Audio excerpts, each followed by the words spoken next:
Hey, Fed heads, welcome back to another episode of Sharing Our Pairings. Sorry about the delay there. Dennis, as usual, is having some technology It's problems, the but damn that's Russians. that's what always happens around here. So, of course, we're sharing your pairings. I'm your host Tripp here with my co-host Dennis. We are broadcast live on Facebook around the world on the Armed Forces Radio Network, and of course, available on your favorite podcast catcher or the old YouTubes. So tonight, um, so we announced yesterday, or did we announce it on Monday? I think we I announced it think on Monday. was it Monday? Yeah, it I probably don't was. remember.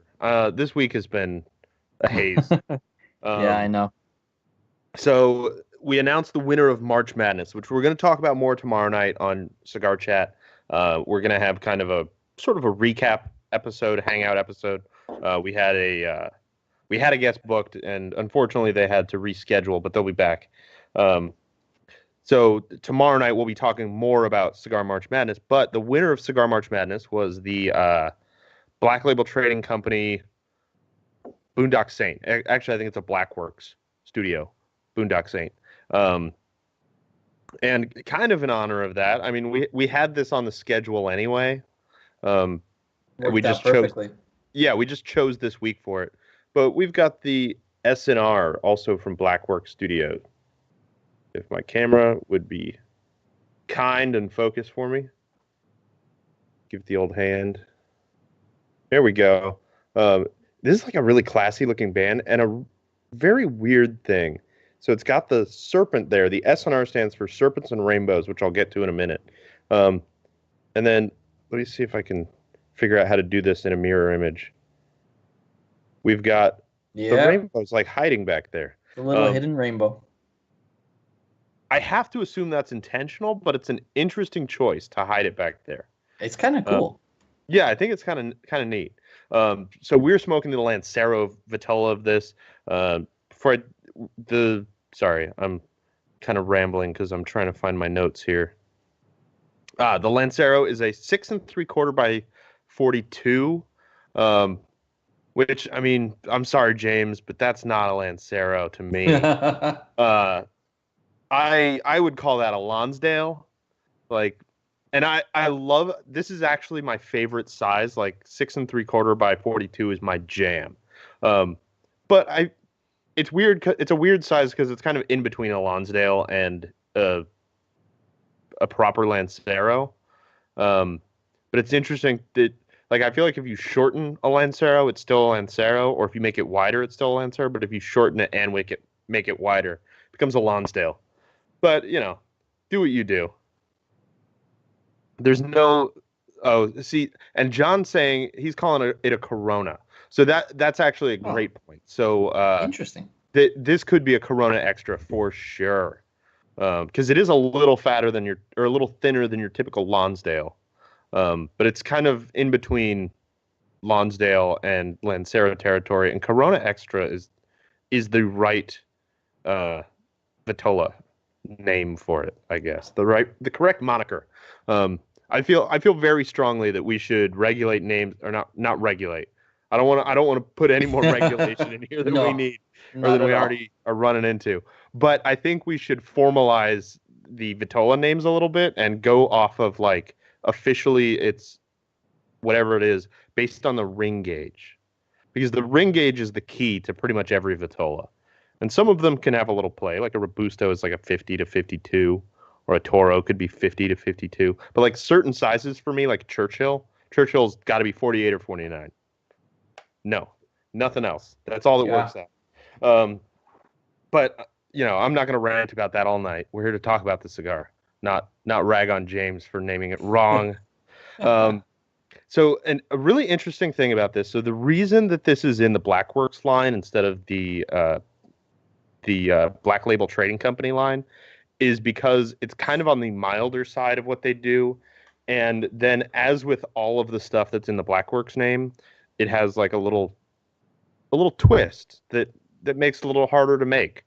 Some of them have the barber pole kind of style. Some of them have a different foot or different cap or something like that. This one has maybe the best looking, like, pigtail cap I've ever It's seen. tight, right? It's like a tiny, tiny cinnamon bun. But if you think about it too, right? It's almost like a coiled up snake. That's what I get. That's the impression that I get from it. You're right about that. And it's hard to tell with the size of my fingers in the camera here, but this is everybody knows they make that by either twisting the tobacco or by using like a vein to do that sort of thing. This one, it looks like they twist it, but it's thinner than any other little cinnamon bun cap I've ever seen. I don't know exactly what the term is. I guess I call it a bun cap. But it's so precise and so tiny.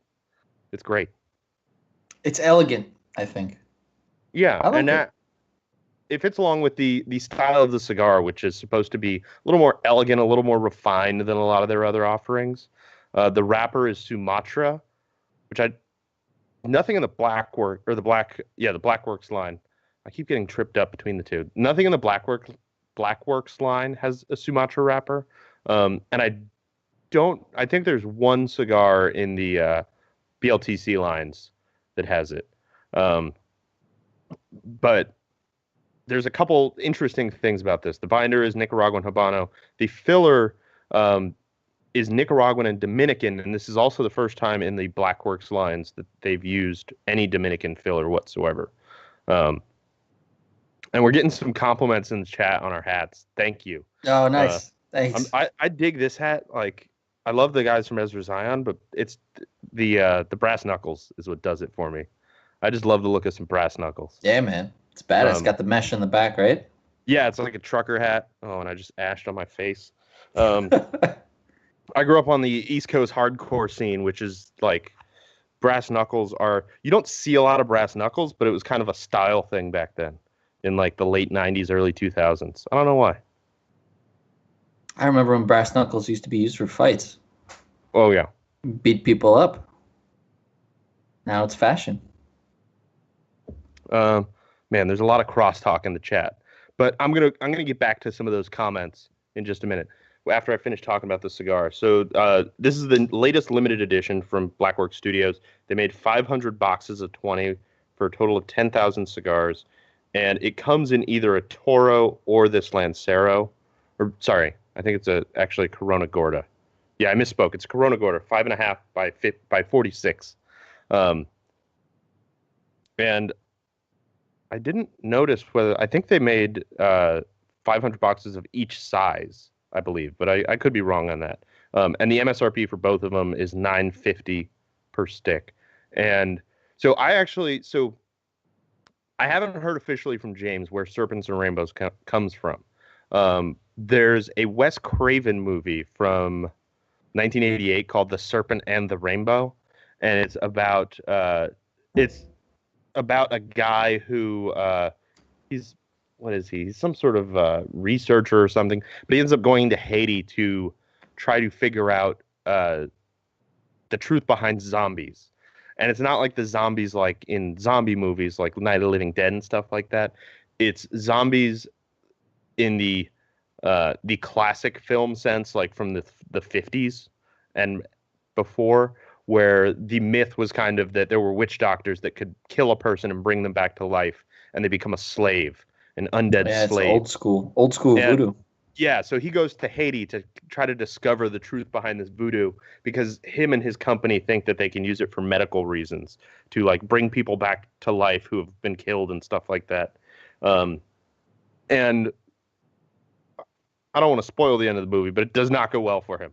A lot of real bad things happen, and it's a pretty good horror movie. It's, directed by Wes Craven in the late 80s. How could it be bad? But one of the really interesting things, I watched the movie about a week ago or so, and there's a title card at the beginning. And I'm going to read the title card. It says, "In the legends of voodoo, the serpent is always a symbol of the earth, and the rainbow is a symbol of heaven.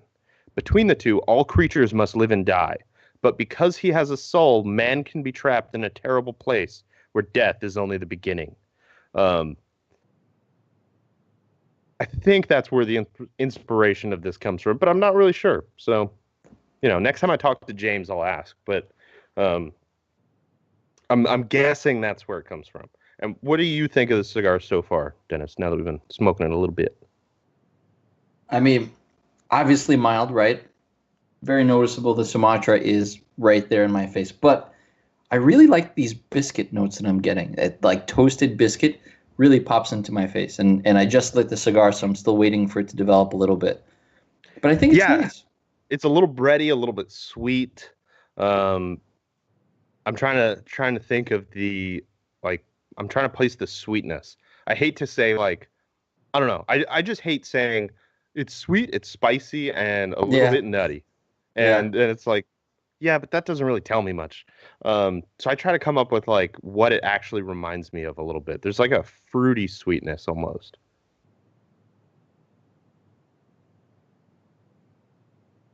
It reminds me of like fruit and honey for the sweetness. Oh, you know what? And the honey, that's on point, man. Yeah, it reminds me of like if you I don't know, like if you glaze something with honey and then bake it, like that cooked honey flavor is what it reminds me of. Okay. Oh, definitely. Chris Kelly, who's Ezra Zion, Chris Kelly, his comment on the biscuits is biscuits and gravy. And actually, there is a little bit of that. Like, this has a little bit of that savory note. And now I want biscuits and gravy. That's all I'm going to think about the rest of the show. One of my beers tonight is as thick as gravy. And probably as savory, too. And speaking of beers, we should probably get on to some beers. So we know you guys want a Scotch show. We're working on that. I don't want to throw Dennis under the bus and be like, all right, bro, go pick up 9 scotches so we can do a couple of Scotch shows and have him drop $1,000 on Scotch. I don't want to and spend every morning sampling scotches. Yeah, exactly. I don't want to put you in that I don't want to put you in that put that burden on you. So we're taking it slow. We're building up the Scotch reserve a little bit so that we have some interesting stuff. And yes, John Reiner's saying he wants to do the Scotch show. Yes, you can. Oh, absolutely. Talk about that. Yeah, I think that would be really fun. It'll be a very long show, so we'll need to get a nice big cigar. But, double overtime. Absolutely. Let's do it. Double overtime. All right, so I'm going to talk about my first beer here because there's so many comments now. Like there's conversations happening, and I can't keep up with it and talk at the same time. So I'm going to talk about my first beer instead. So my first beer is from Ommegang Brewery. Ommegang's very popular. So I didn't know the backstory of Ommegang entirely until I read about it when I was doing some research. So a company called Vanberg and DeWolf was established in 1982 by a guy named Donald Feinberg, and he started it as an importer company for beer, and they only imported Belgian-style beers. They wouldn't import anything to the U.S. that was not Belgian style. It had to be made in Belgium or in what they called an honorary Belgian beer brewery, which would be like a brewery in France or something that brews Belgian style exclusively. And then in 1996, they got an investment from Duvel, who's a Belgian brewer, and opened the first brewery in the U.S., Ommegang, dedicated to Belgian beer. All of their beer was bottle conditioned, corked, and made in the Belgian styles. And a really interesting thing that I didn't know about, because I've never seen the brewery, they built it as kind of a replica almost of a traditional style Belgian farmhouse, which is pretty cool. And they built it on an old hop farm in just outside of Cooperstown, New York. It's actually Milford, New York, I think. And then in 2003, they actually sold all of their shares to Duvel. And Duvel, since then, has also acquired a couple of other breweries in the U.S., which aren't really Belgian-specific, like Boulevard and Firestone Walker. Yeah. In 2013, they started making beers based on Game of Thrones. So what I've got here... and I don't know what happened to the label on this guy. Like, it was like that when I got it. Like, somebody really wanted the EW or something, because it looks like somebody just ripped it off this little spot. It's very strange. And this is, if it'll focus, because it's kind of shiny. This camera tends to hate shiny things. And if I can figure out how cameras work, so I can get it in front. There we go. Three-Eyed Raven Dark Saison. So this is a dark Saison ale. They don't really give any information on it. On the website, it says that they use actually, it might say it on here. No, it doesn't. But on the website, it says they use an exclusive blend of malts, and they did say specifically which hops they use. They were all European hops, of course, because even though they're doing all of these Game of Thrones beers, they're still all strictly Belgian style. So I'm going to take a couple sips of my Dark Saison and let you talk about whatever your first beer is and see how this pairs with the cigar. You know, I've had a couple of those Game of Thrones beers, even though I've never You've actually never watched seen the show, man. I've never seen it. I'm getting around to it. I'll get there eventually. They're like what, 10 seasons in or 9 seasons? It's pretty far, right? I've got a lot to watch. Yeah, like I think they're 8 or 9 now. I'll get there. It's still on, right? Oh yeah. The upcoming season, I believe, is their final. Okay. Their final season. I'm gonna have to binge watch that. So my first beer, I think is pretty appropriate given the flavors that I'm getting from the cigar, for me at least. Evil Twin. We've had them on the show many, many, many times. You guys are probably gonna get horrible glare, but basically that's the only thing you can see on the can anyway when you look at it. It's just all gold. It's called Nasty Trunks, and it is a weird style. It's a sour. It's like a farmhouse sour IPA with lactose. Wow. Which is a weird. It's a really weird thing. These guys don't really talk about what they use, what hops they used. All we know essentially is that it's sour, and obviously it's got some lactose and it's an IPA. This is a second release to their. I'm trying to Sour Bikini, which was a pale ale. Mm-hmm. So this is a hoppier version of the Sour Bikini. If you really like that, this is killer. And pretty light. I mean, obviously 5.5%, you're not going to get much, but because of the sourness in there, you're not going to get too much of a really dark, thick body. And for those of you that don't know Evil Twin, they're kind of cool. This is they're part of this massive revolution of phantom brewers or gypsy brewers. And they, kind of go around and they brew wherever. And this is actually out in from Connecticut, this particular beer. Oh, okay. Do you know where in Connecticut? Which brewery? Oh, yeah. Two Roads? It is... Stratford. I'm trying to think. Maybe they have their own facility in Stratford now. I don't think so, but there's a couple breweries in Stratford. I don't remember exactly who. But I know they've been doing a lot of work with Westbrook as well. That's kind of it's been their mainstay for a while. Yeah. There's so I looked up some more information on the beer, and there's two things I forgot to mention. So the first one is this does have sugar added, which is dark candy sugar. Ooh, okay. The hops are Hallertau, Spalt Select, Tetanang, and Bravo. So I've only heard of Bravo before. And Spalt is a strange word to find in a hop.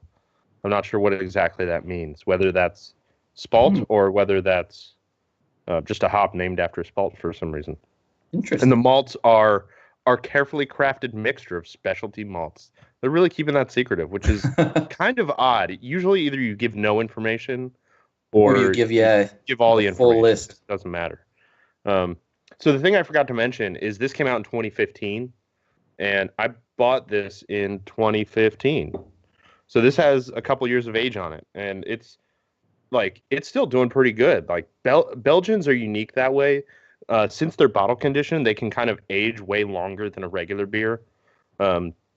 That's been, what's the word, Dennis? Pasteurized? Is that what they do with beer? They pasteurize it? I don't know. I wouldn't necessarily say pasteurized. But it hasn't been. Most beers are sanitized. So they basically kill the yeast when they put it in the can or the bottle, and then it doesn't really age further than that. It just gets old. Belgians are unique because they leave all that live bacteria and stuff in there, and they actually bottle ferment, which means that when it goes into the bottle, there's no carbonation. They add sugar, and then it carbonates based on eating that sugar. Which is a really cool dynamic, and I think that's a really hard style to pull off, because if you do that wrong, you're going to get tons of off flavors from the yeast dying out. Yeah, and it's hard to predict how good or bad that process can Yeah. go. Um, because any contamination whatsoever of bacteria, the reason that most breweries don't do that is any weird bacteria that gets in there completely can change the flavor of the Yeah. beer. And that's when you hear about like a batch of Goose Island, a couple years ago they had a batch that was infected. When they say infected, that doesn't mean it has disease in it. It means that foreign bacteria that's not supposed to be there got in. And it's not necessarily going to make it bad, but it's not going to make it taste the Yeah, way it'll that be they want it weird. to taste. You may get some stomach upset, but that's about it. And I Well, think still to this well, day, a there are great no example known pathogens that can survive in beer, a great which is example of phenomenal. beer that's been infected, which I just happen to have the bottle sitting here because I leave it out here because I like looking at it, is Kaufner Oh Tobacco Field yeah, Stout. absolutely. Um, with that particular beer, they aged it with tobacco and didn't sanitize the tobacco, so they ended up getting a bunch of weird yeast in there. Now it's a sour beer, and that wouldn't have happened otherwise. But that's the kind of thing that most breweries absolutely do not want. Um, But anyway, the reason that I started talking about that is because when I popped the cork on this thing, it hit the ceiling and Oh it hit yeah. like 18-foot ceiling in my garage, uh, which is crazy. Like it scared the crap out of me. Yeah, those things, it's amazing how resilient those bottles are too. And the beer itself, obviously. You can let that sit for a couple of years and it just gets better and better. Obviously, there's a cutoff, like with many things like wine as well. But those styles are just so cool for buying a couple bottles, throwing them in the corner somewhere or a nice cool spot and just forgetting about them. That's exactly what I did with this one. I bought it in April of 2015, which is when it came out. So actually, just about 3 years ago, and I saved one bottle for a couple months and drank it with the premiere of Game of Thrones that year. Actually, it might not even have been a couple months. I don't remember. They moved their premieres around so much that I have no idea when it was. Um, and the other bottle, I was like, oh, I'll drink this during the finale or something like that. Like, I'll just find a reason to drink it. And I just kept forgetting about it. Like, we moved, and I ended up like sticking it in my liquor cabinet for a while, and then I went through looking for a scotch and was like, oh, I still have that beer. Surprise beer. Yeah. And it just kept happening for 3 years. But it's still drinking great. It's got a subtle like raspberry kind of sweetness, and then like underlying funk of just that Belgian funk. Oh yeah, that Um, sounds killer. and then effervescence is like, I mean, you can see it. It's like fresh as far as the effervescence goes. Um, it can still hold a head even, which is I'm not used to seeing that with old beer. Um, and it's not very hoppy. I feel like it's actually less hoppy than most saisons, but maybe that's just because it's the same hoppiness, but there's more roasted malt, so it's kind of overpowering Yeah. the hops a little bit because I don't taste much hops, but also it's 3 years old. I wonder if the Belgian sugar as well contributes to that, probably, as it breaks down over time. Yeah, I'm sure it does, because as we know, hops flavors can break down fairly quickly. How's your first pairing going? It is just awesome, man. I've had a lot of this beer, and I was really excited to try it. And with Evil Twin, it's hit or miss sometimes for a lot of people. Um, it's awesome. I really like it. It's not too sour. It's hard, when you tell somebody I'm drinking a sour IPA, they immediately assume it's a lemon flavored IPA Yeah. with tons of sourness to it, and it's really subtle. And I think that's why they put the lactose in to cut that a little bit. And at five and a half Nice. percent, I could drink these all day. Yeah, I don't know if I mentioned that this one is 7.2%. Um, and also another interesting thing that I just noticed on here in tiny little letters at the bottom, serve at 40 degrees Fahrenheit. I like when they include that because uh, it's not easy to know the correct temperature for a beer. Like as we talked about before, my MO for beer is if I drink it as cold as I can get it, and I take the first sip and decide how long I'm going to let it sit there before I drink any more. And with this beer, that would be a little while. So John says 4.4 degrees science. First of all, Fahrenheit is more specific because we don't have to use 4.4.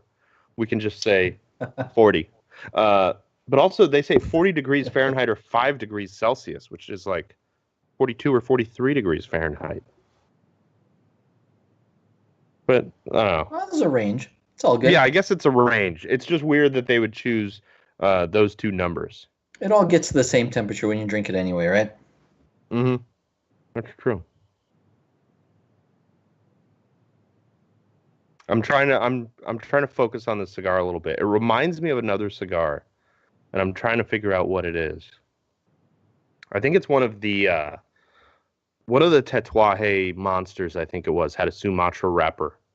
Oh yeah, similar to this.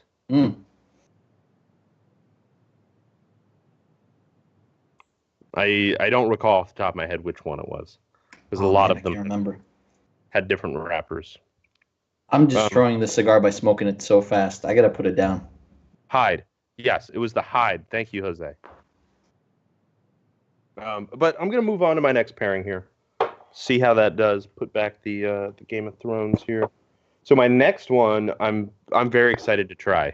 So this comes to me from Modern Times, which Modern Times has they have a crazy story of growth. So still on their website, it says that Modern Times is a 30-barrel production facility, production brewery and tasting room.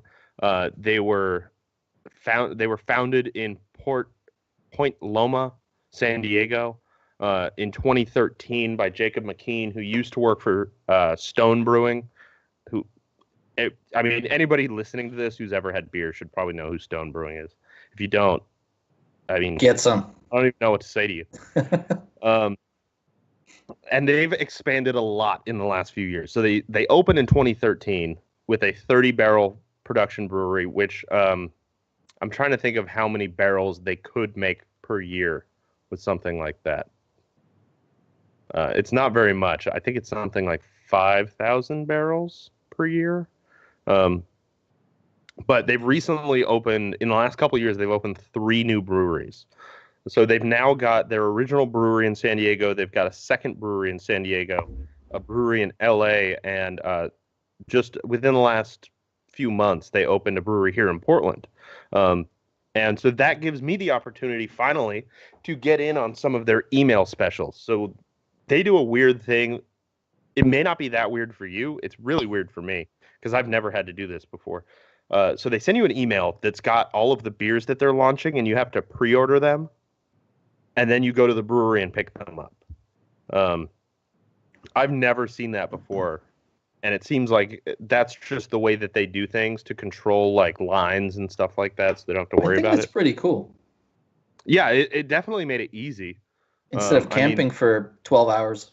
Yeah, because honestly, for me, around here, I just don't think that would work. There's one brewery that people don't camp at, but people will get there before they open to wait in line for whatever beer is coming out that day, which is rare for this area. I mean, most of the time, the beer scene here is enough that you can just walk in and get whatever you want, like the day that it comes out or something, if you're that interested in it. But anyway, the Belmont Fermentorium is their new brewery here. And right now, they actually took over a different brewery, and I think I read that I don't have it in my notes. I thought I did. Yeah, I don't have it here. But so they bought out another brewery basically, or they're actually leasing the building from a brewery that closed, which is a really weird situation. And I think their capacity right now is about 5,000 barrels a year at this facility. And it's just a tap room with a really simple kitchen. They have all vegan food, which is really weird to me for a brewery. They have vegan tacos and a vegan burger, and interesting. Okay. I mean, that's cool. I've heard it's really good food. I didn't have a chance to eat there the other day when I was there. I just went in for a couple pints and to pick up my beer on Saturday morning. But they're planning to expand it, It's going to have a capacity of 20,000 barrels a year, which for them is a lot. So in 2015, their total production was 22,300 barrels. 2016, their total production was 40,000 barrels. And in 2017, they want to get that up to 55,000. Or sorry, 28 rather. That's a lot of beer. They're growing like very, very quickly. This is going to be their main brewery for the entire Northwest, since it's a fairly large market for their beer. And it's also going to have a coffee roaster, so they're going to be making coffee to put in stuff like the City of the Dead.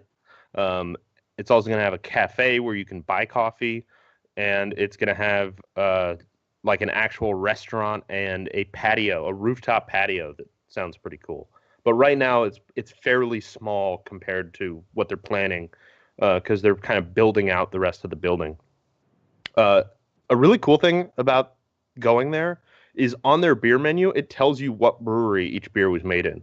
This one was made in Portland. This one was made in San Diego. This one was made in LA. It's a nice touch. It's kind of cool. And I overheard some employees who were there from San Diego, and they have, I don't remember the acronym that he used, but it reminded me of like corporate beer account, CBA or something like that. Like he was like, "Oh, you want me to just put this on your blah, blah, blah, your CBA or whatever it is?" He's like, "Yeah," and then just takes a pint and walks off with it. Interesting. That sounds like a cool job perk.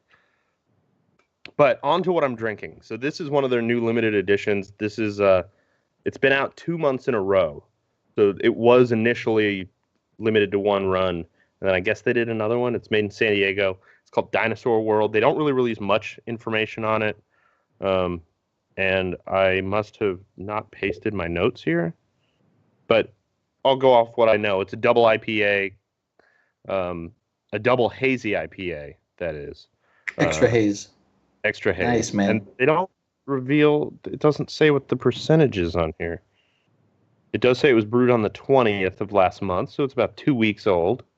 I got to throw it out now. I know. That seems really old to me now. As I was telling somebody the other day that, like, I can go into the grocery store and get a beer that was brewed 2 days ago. Sometimes the day before I pick it up, it was canned, that's very fresh. That's and I wild. can get that from a grocery store. I can go and buy a frozen pizza and peanut butter sandwiches for my kids in diapers and walk out with a beer that was brewed yesterday or canned yesterday, which it's just really cool. Hey man, it's the future, right? The future is now. Future. And I'll hold this up, and while it looks like orange juice. It's like that's bright. Beautiful. Right. So I'm going to take a couple sips of this, find out the rest of the details on this Dinosaur World, because I know I've got it in the tab here while you talk about your next beer. And my next beer, I'm going to say, I'll preface this by saying that for some reason, I actually have never heard of them before, and they're not that far away. They're in downtown Jersey City, and they were founded in 2015. They're called Departed Souls. Souls as in like the sole of your shoe, not soul like, I'm going to steal your soul. Yeah. And I've never heard about these guys before. Apparently they've got a really nice market in Jersey and some in New York. And the beer that I'm drinking from them is this really funky, like New England style IPA with a really cool can. I love this can. I think it's such a clever design. Volume 3. It's got some Serious Funk, some Comet, some Galaxy, and I think it's Mosaic hops. And they use an English ale yeast for it, and they keep it nice and hazy, which it looks beautiful. For an IPA, it's gorgeous. 7.4%. Just totally solid beer. And it's different enough where it's exciting. In the world of today where we have so many different IPAs, we have everybody has a hazy. Everybody has a West Coast. Everybody's got all these big, fat IPAs. It's nice to see an IPA come out that's a little bit different. That, in this case, has a little bit different malt profile, as you saw. It's darker. And these guys are kind of cool. I didn't know this. Doing some research on them, I found out they actually are all gluten-free. All their beers are gluten-free. which, And you that's know, not like the main selling point on the front of the no, can. not at all. That's Not at all. crazy to me. And so that's kind of where, I guess that's where the name comes from. The guy that runs the brewery, that owns the brewery, his buddy basically could only consume gluten-free stuff, right? And he unfortunately died in a car accident. And this dude was dedicated to just go out, learn about beer making as much as he could. And I think he was the first person actually certified by that school to do gluten-free beer. The gluten-free beer science. He was officially certified by a beer school, and opened up this brewery in honor of his buddy, and just wanted to kind of share this whole, gluten-free doesn't have to be just, on the front of the label for the sake of being gluten-free. It could be really high-quality beers that stand up to a lot of other big names. And I think they really hit it on the mark with that. That's really interesting. We've got a couple of breweries here that are strictly gluten-free, but they're known as the gluten-free brewery. Yeah. That's what they advertise. It says huge letters on the front, gluten-free beer. I'm trying to remember what they're called. One was called Groundbreaker, and there's another one that I can't remember. But it's really interesting that they're not focusing on it because they want people to think about the beer and how good it is, and then be like, wow, that's gluten-free? Dude, drinking it out, I wouldn't even know. If you didn't tell me, I would have no idea. Well, exactly. It's so hop forward and delicious, and the body on it is killer. If you could have somebody come into a restaurant and order a steak and give them something that's vegetarian or vegan, oh yeah, and they don't know the difference, it says a lot. And I feel like it's the same thing with beer. Like normally you can tell when beer is gluten-free. Oh, definitely. And I think that the part of obviously departed, his friend departed, and the Souls part, from the synopsis that I read, it was sort of like he wanted other people to experience what it was like in his shoes, going to a party and really having to figure out, well, can I drink this? Can I not drink this? Can I eat this? Yeah. And combine those two worlds of that kind of restriction, but also the freedom of what beer is now today. Yeah. Back in the old days, you really had two kinds of beer. It was light beer and dark beer. Yeah. And now you have all these crazy styles and all these different things going on. I think that's pretty cool. Yeah, I think so too. So, so I've been drinking my hazy double here, and somebody in the comments, I think it was Miller Man, was saying that they're struggling. Yeah, Jeremy Miller. He's struggling to get a homebrew this hazy. I wish I had some advice. I don't know how they get it like this bright orange color without adding fruit. A lot of them add lactose and fruit, and what that does is creates a better suspension. So the haze doesn't basically just sink to the bottom, which is what normally happens. What used to happen with, like a Northeast IPA 5 or 8 years ago, it didn't look like this. It was a kind of sweeter and definitely maltier IPA that wasn't filtered. It wasn't orange juice looking like this. And I know that you can do it using pectin, which is why a lot of times, like with strawberry or with milkshake IPAs, they'll add fruit like strawberry, peach, mango, something like that with a lot of pectin, because the pectin creates a gel that makes the particles like stay in this suspension, so they're not just floating to the bottom. Honestly, but I don't know what you can do with homebrew. From my experience with homebrew, I used pectin. I had some trouble where I got a little bit of haze, but it wasn't at that level. It wasn't like, man, this looks like orange juice kind of haze. And I have a feeling that the other thing that they do is they're a little bit more liberal with their sort of transfers into secondary with the yeast, with the hops. They kind of really don't spend as much time clearing it out. And of course, obviously, the other thing is it has to be pretty fresh. I think if you let that beer sit for a while, you'll notice a lot of dropout. True. I have noticed with a lot of with a lot of hazy IPAs, I always go like this. Oh yeah.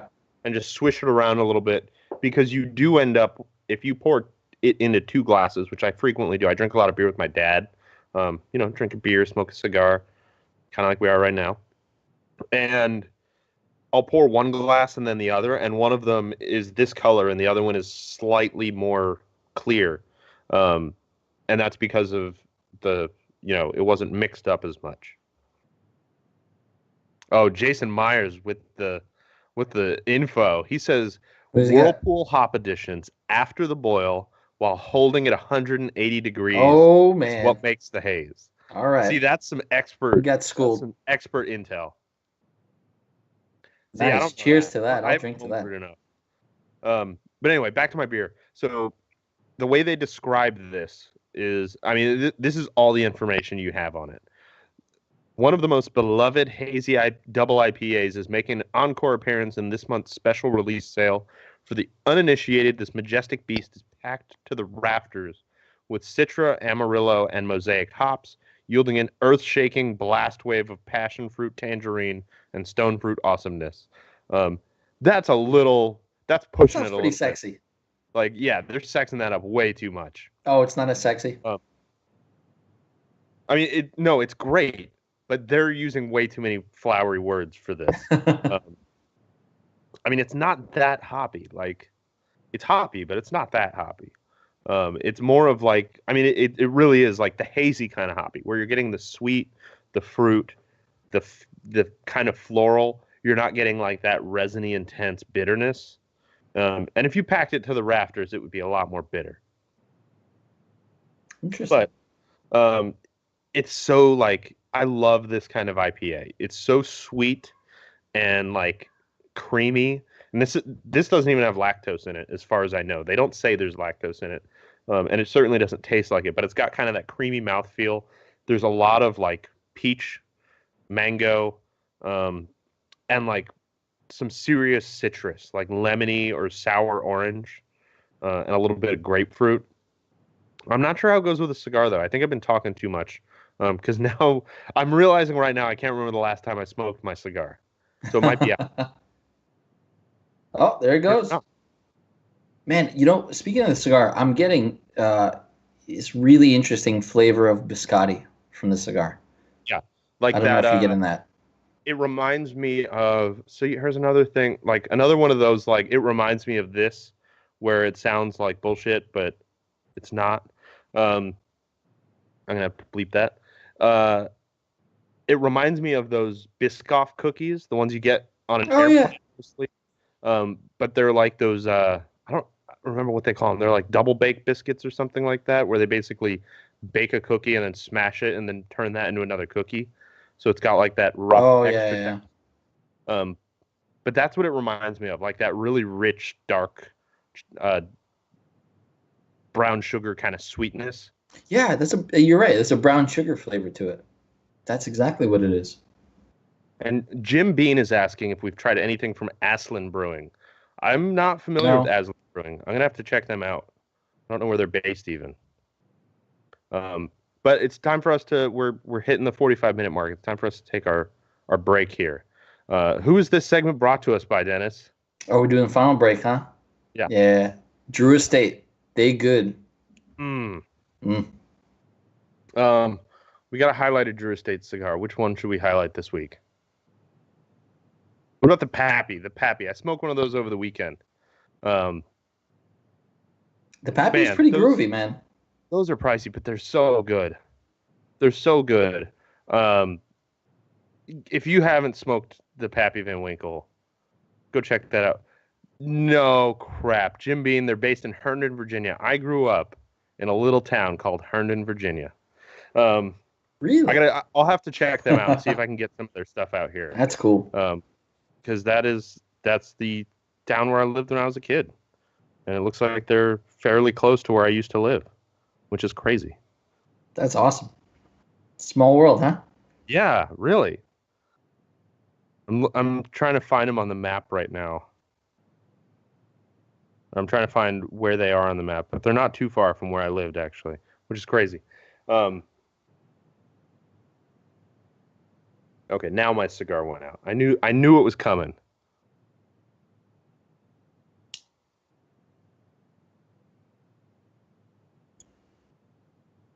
I'm surprised my cigar is still burning. I've been smoking it so fast. I'm surprised you can It's still taste it. That's what I'm surprised by. no, man. There's plenty of flavor. Oh, he says the Veil Brewing is great too. I've Oh, had them. They're Veil. basically Yes.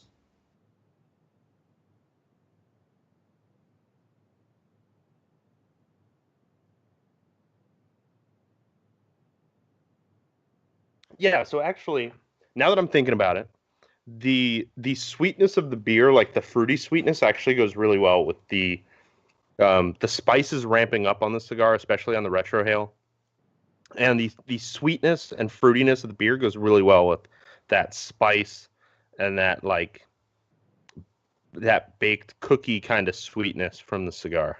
I feel like they play off of each other really well.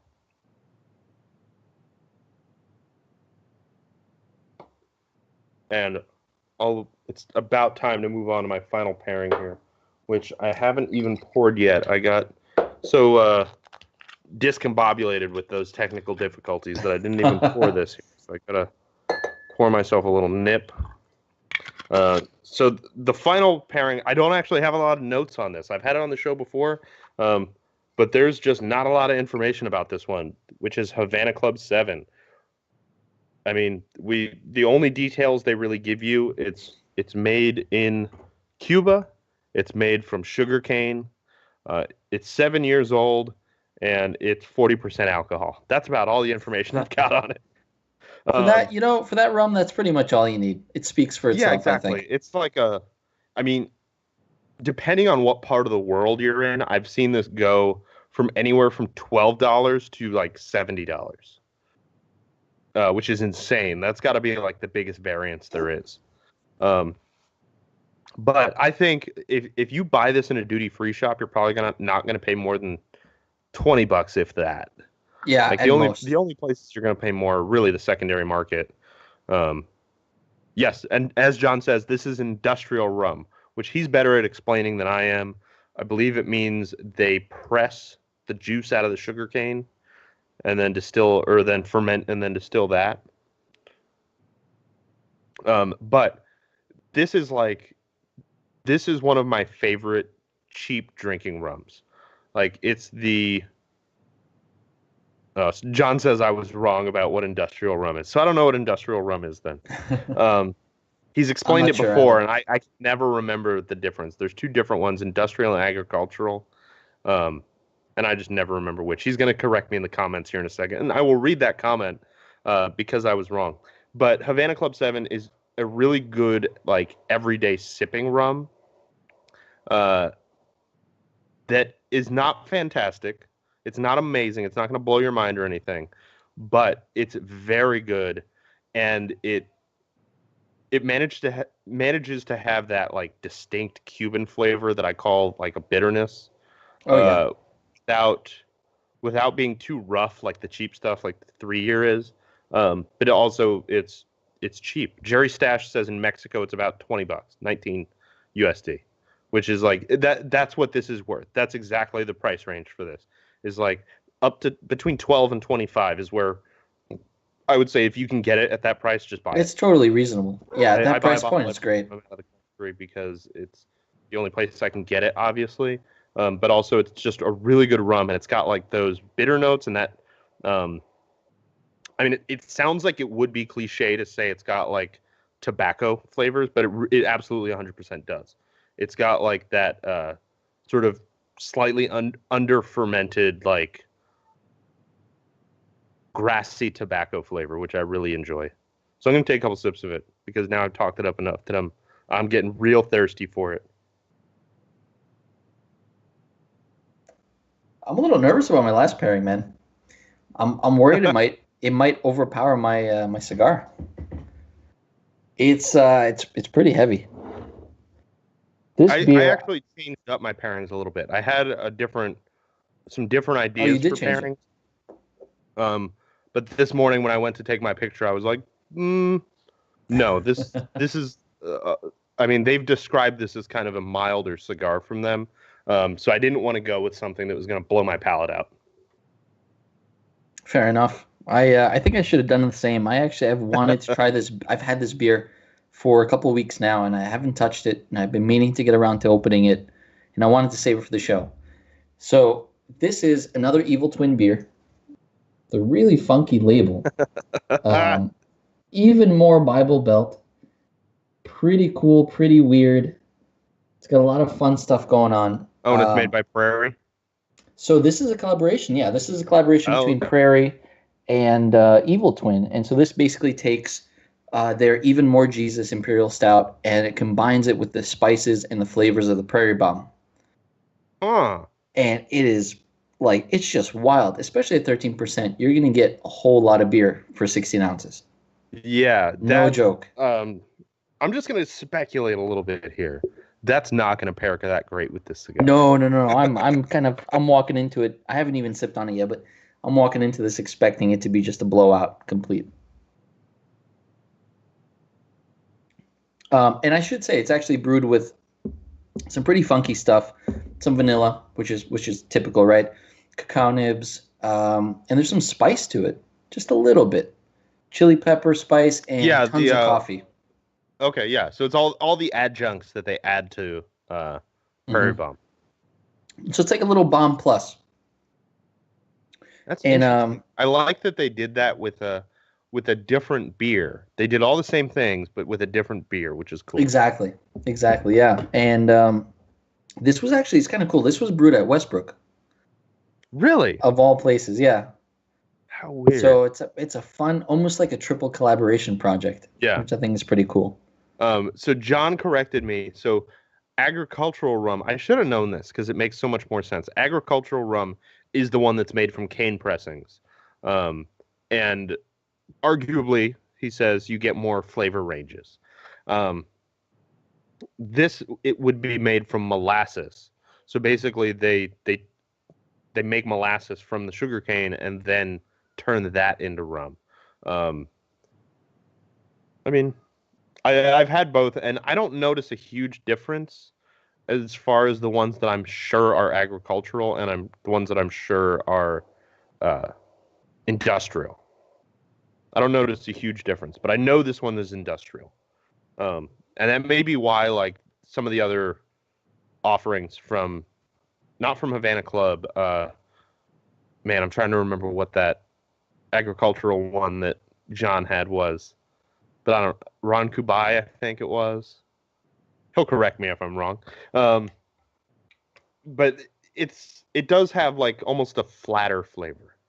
It's like the difference between the flavor in a short filler cigar and a long filler cigar. Short filler, it's not necessarily that it's going to have less flavor, but the flavor is going to have less depth. You're going to have less layers to that flavor. It's a good way to put it. At least that's the theory. I don't know. I don't know if I drink enough different rums to tell the difference, but I do think this is a quality rum at a very, very reasonable price point. I mean, at that price point, if you see it, just buy a bottle. Even if you're not into rum, just get it. John has actually a great point. John McTavish. I haven't mentioned his last name. Oh, yeah. Yeah.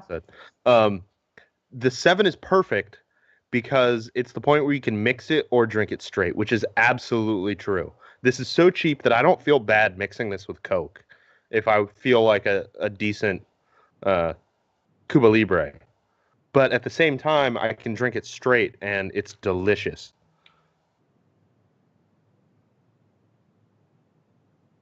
Not sure how it goes with the cigar yet. How's your insane Prairie Bomb-ish beer? You know what? Not as intense as I thought it was going to be. Really? For some reason, the beer is a lot more subdued than its individual parts, so to speak. It's not as in your face as Even More Jesus and the Prairie Bomb. It's not on that level. Wow, it's a that's nice really kind of surprising. It's weird. It's like an in between. Because Prairie Bomb is one of those beers that is like it overwhelms the senses. It is very overwhelming. Because it's so there's so many different flavors going on. It's so much of every flavor that it can really I don't know. It's weird how it can overwhelm your senses in that way, where there's just so much flavor. It can overpower almost anything. Yeah. Yeah. For this, it kind of like it hits you really quick and then it lingers away. Yeah. And I'm looking at the band on this cigar because mine was just barely glued on. Um, I'm noticing how. So I was wondering. My thought was, I wonder if they put these bands on backwards, and they accidentally folded the flap the wrong way. But if you did that, it would cover up the logo. So it is like a little hidden rainbow that you don't find until you pull the label off. Unless it's like mine and the glue was kind of No, mine is the same. I'm just looking at okay. mine So now. maybe it's intentional then. Maybe they want you to see that rainbow just peeking out. I think it's a really cool band. I like it a lot. Yeah. Black Label and Black Works both. Um, their packaging is just so on point. Like it hits me right in whatever that part of my brain that is that makes me want to buy it.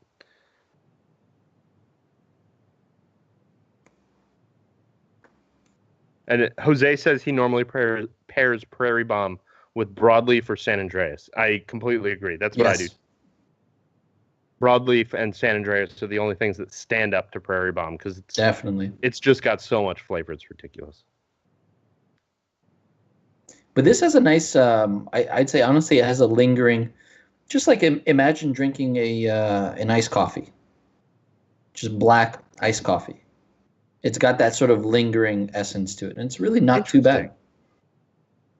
So they must have changed up the amounts a little bit, the measurements. Yeah. Oh yeah. Oh, John the cigar surgeon McTavish has a great suggestion for a Prairie Bomb pairing. Jacob's Ladder. That yeah. Pairing. All right. Well, I'm gonna. That is not for the weak. Absolutely, I think that's the advanced smoker pairing. Yeah, that beer and that cigar. Neither of those are for somebody who's just getting into anything. If you don't know what you're doing, like you're gonna end up passed out in a gutter somewhere with a nicotine hangover. So I'm going back to my my three-eyed raven here. It smells sweeter now than it did before.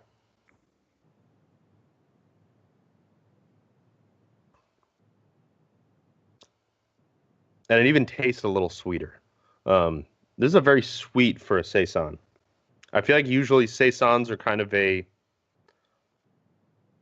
don't know. Saison is a weird style.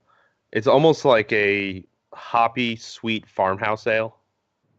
Like it's got a little bit of funk, but it's really more about hops and sweetness. This one is more sweetness than hops, with a underlying funk.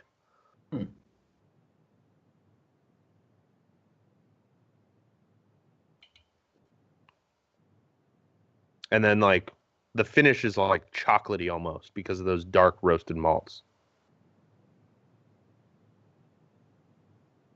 That's really interesting that they went so dark with that Saison. I mean, it's called a Raven. Yeah. Yeah, it fits. Absolutely fits.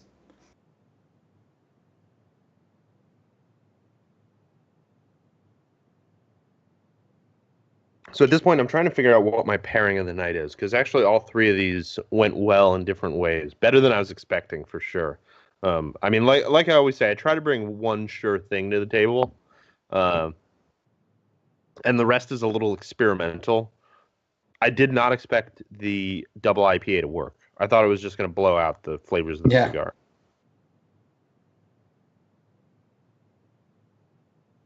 But I'm really coming around to these like hazy IPAs, especially. I mean, I say hazy IPA, but it's really fruity hazy IPAs, like fruity, sweet, fruit-forward flavored hazy IPAs. Because there are hazy IPAs out there that are just resin bombs, and a resin bomb is that's what destroys a cigar. If you're not familiar with like the terms, the resin is when you get that bitterness that just like fries your palate and sticks to it, and you just end up with like, I don't know, like that almost grassy, like pine sap kind of bitterness. Yeah, that just sticks to your palate and it stays there forever. And this kind of beer just doesn't have that. It's got like sweet, fruity, and a little bit bitter, but not overpoweringly bitter at all. It might be my pairing of the night. Really? Okay. I'm still thinking about mine. I mean, I'm leaning more toward the sour IPA. I think that's Mhm. a really good middle ground between all the three pairings that I had that sort of Really? fits the cigar from start to finish. I feel like it's very hard to find a sour that goes well with the beer. And I think yeah, exactly. And I think it works so well just because of the lactose and because it's really not that sour. Yeah. It's slightly tart IPA, I think would be more appropriate.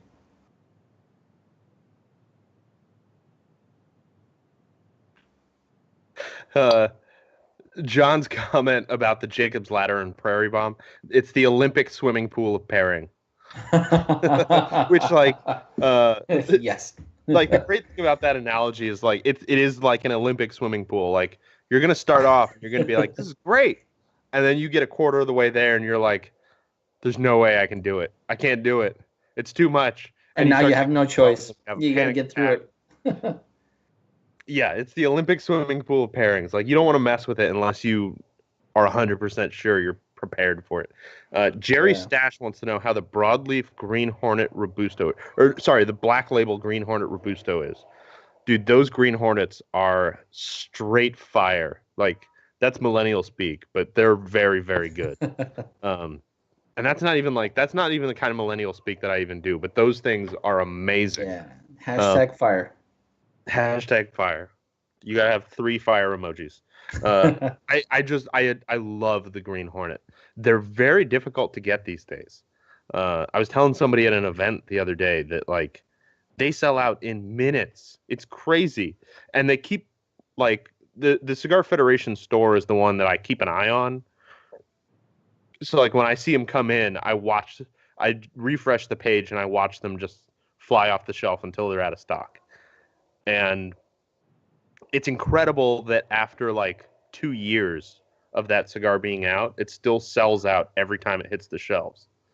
Um, and that cigar is just fantastic.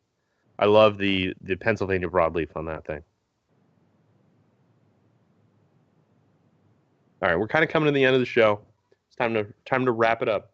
So, yeah, my pairing of the night is going to be that Dinosaur World Double IPA.